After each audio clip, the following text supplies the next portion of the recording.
So, advent of the Europeans is the first topic which we are dealing. At the very outset, from the end of the 15th century, 16th century and 17th century, we have the different Europeans coming to India. As we can find, Portuguese were the first to arrive in India, 1498. Followed by them, it was the Dutch, 1602. Then it was the British or the English, 1612. Followed by Danes, 1616, and the French in 1664. These are the arrivals of the different Europeans to India.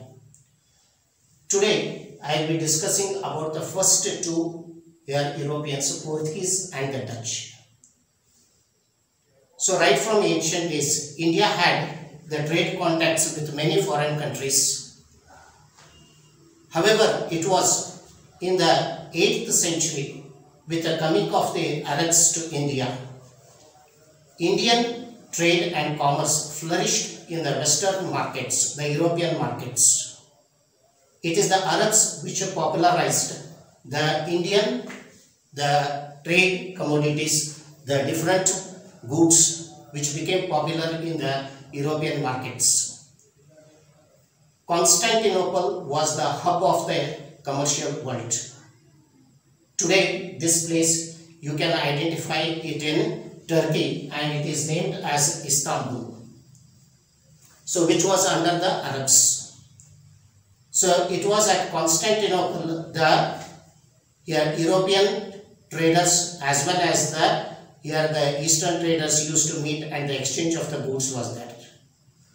1453, which is taken to be the beginning of the modern world history, marks the event called Fall of Constantinople, where Ottoman Turks captured the Constantinople and blockaded the trade between East and the West.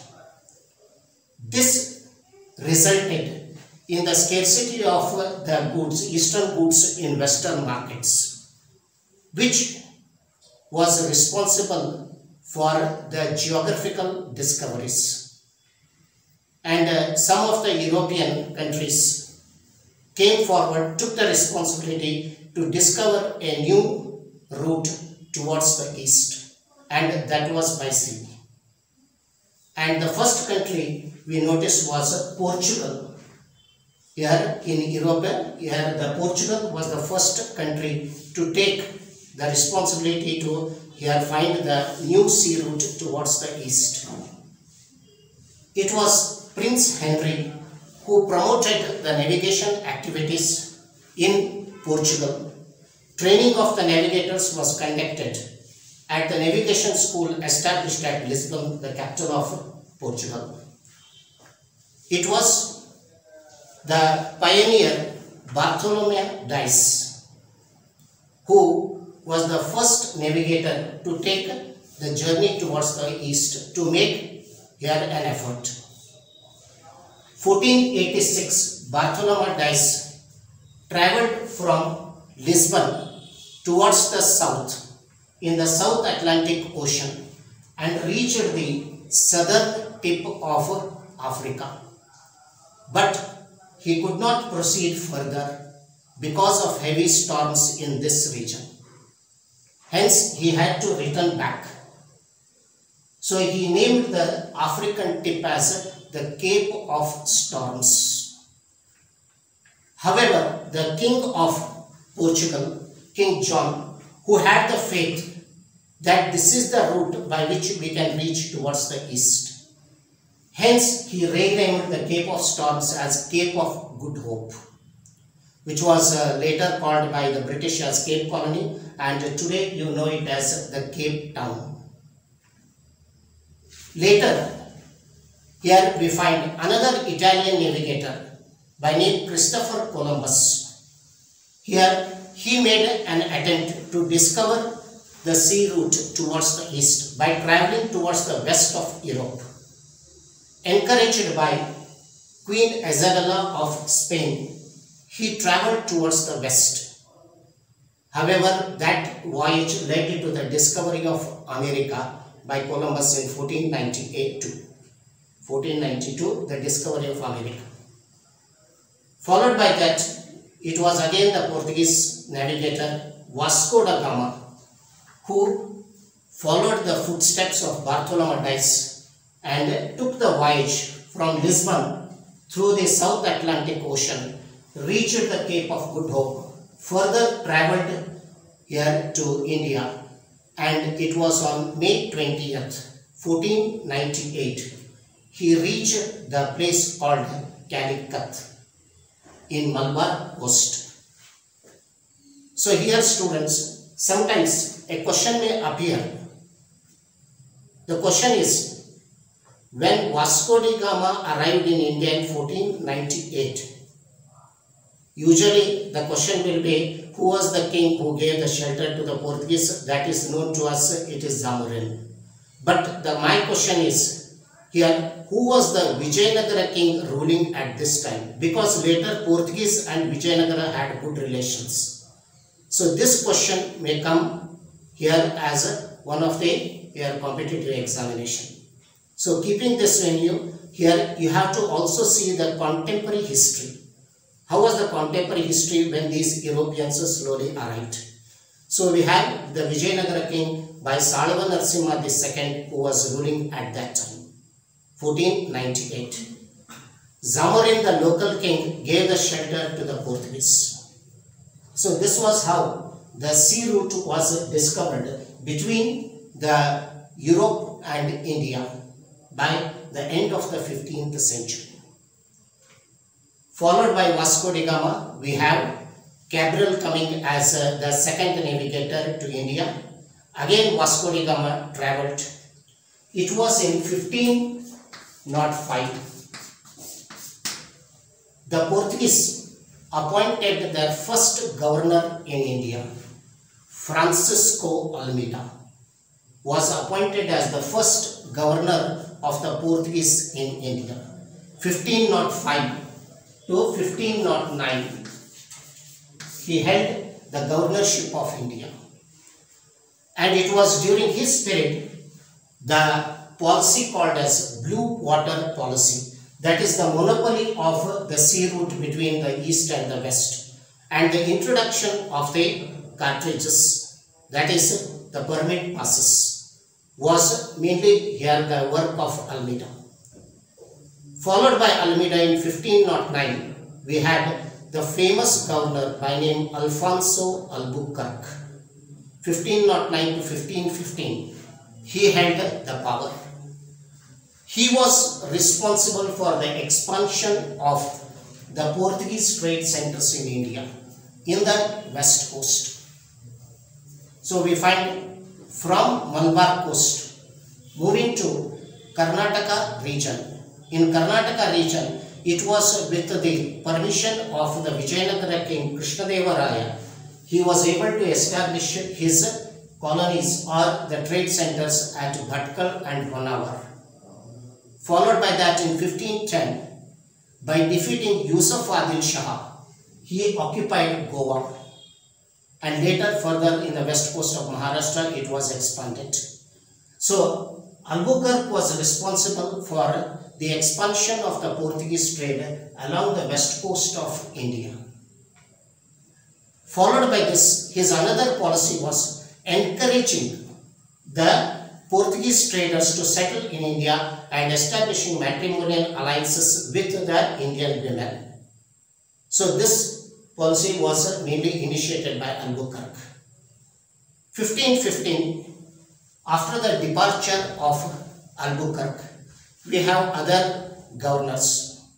Vasco da Gama also came as a governor from 1522 to 1524.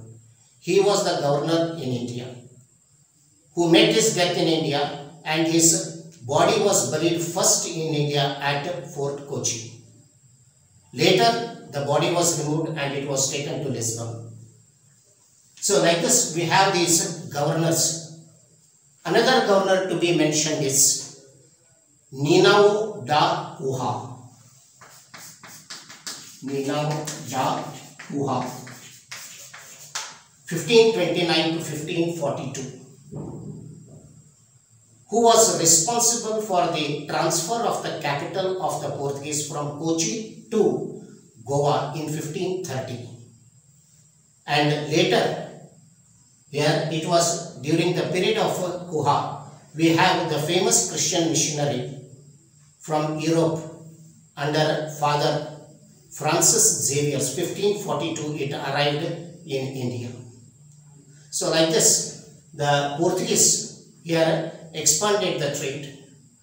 For nearly a century, the Portuguese dominated the trade in India. No other Europeans had the competition with Portuguese.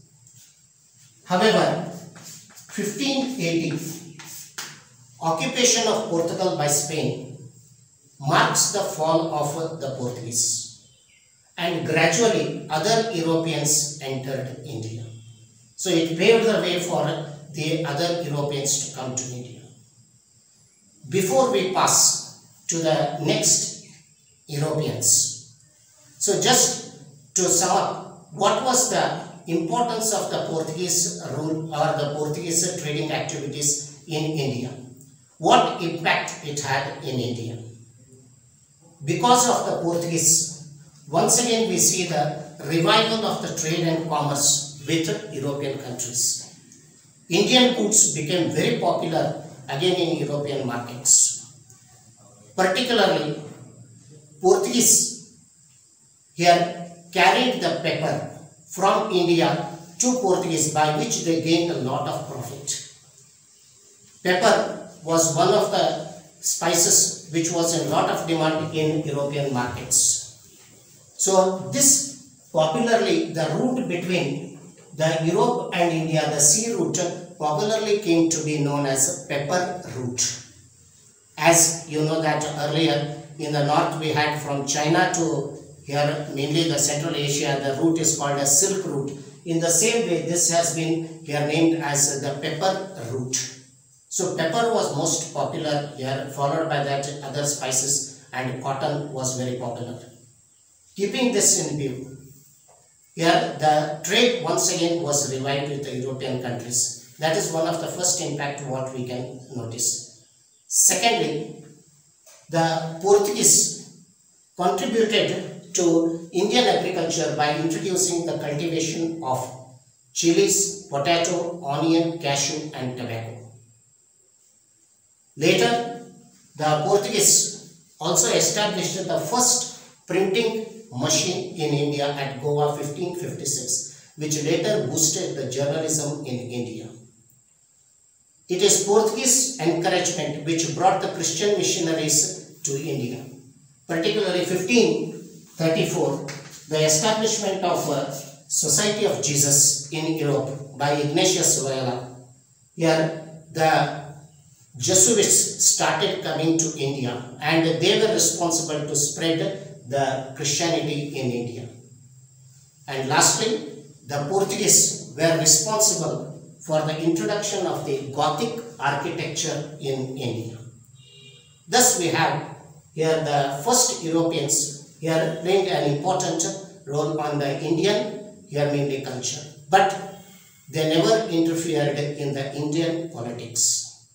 However, the Portuguese stayed in India up to 1961.